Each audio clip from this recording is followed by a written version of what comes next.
کافی رات گئے اس کے والد اور بھائی ہمارے گھر پہنچ گئے۔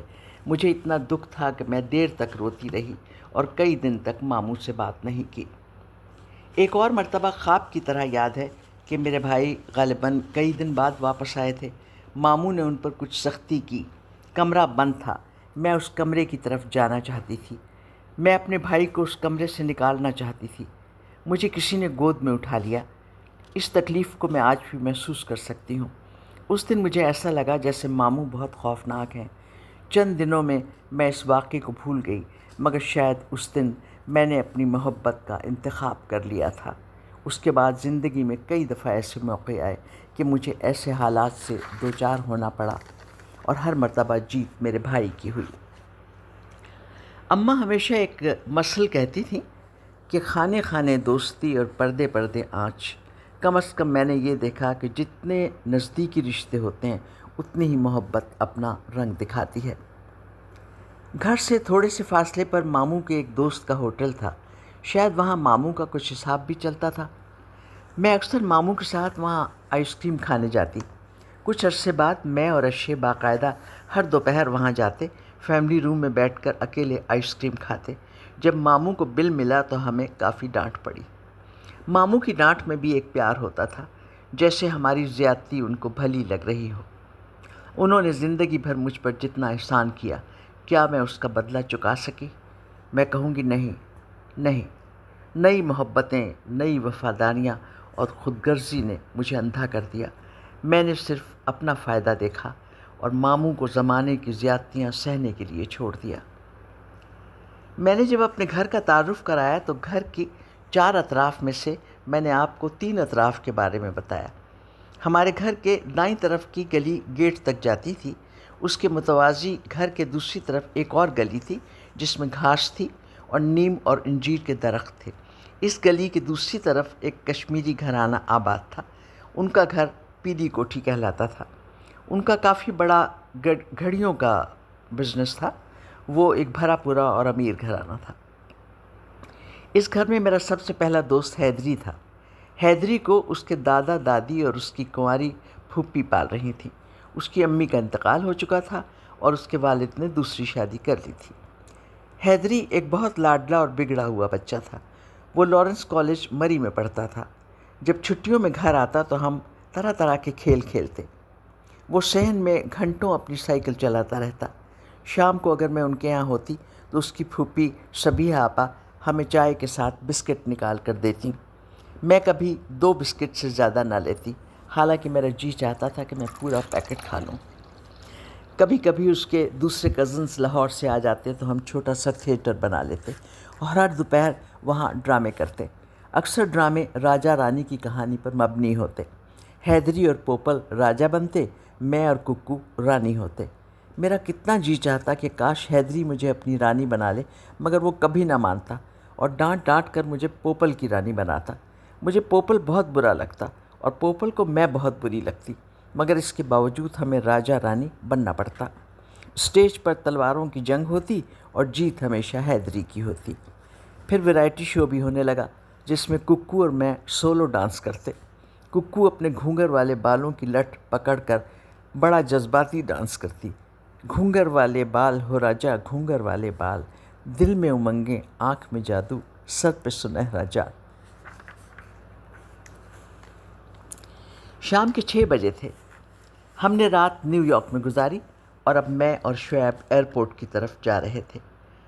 پاکستان جانے کی بہت خوشی تھی۔ لگتا تھا کہ پتہ نہیں کب سے اپنے ملک سے دور ہیں۔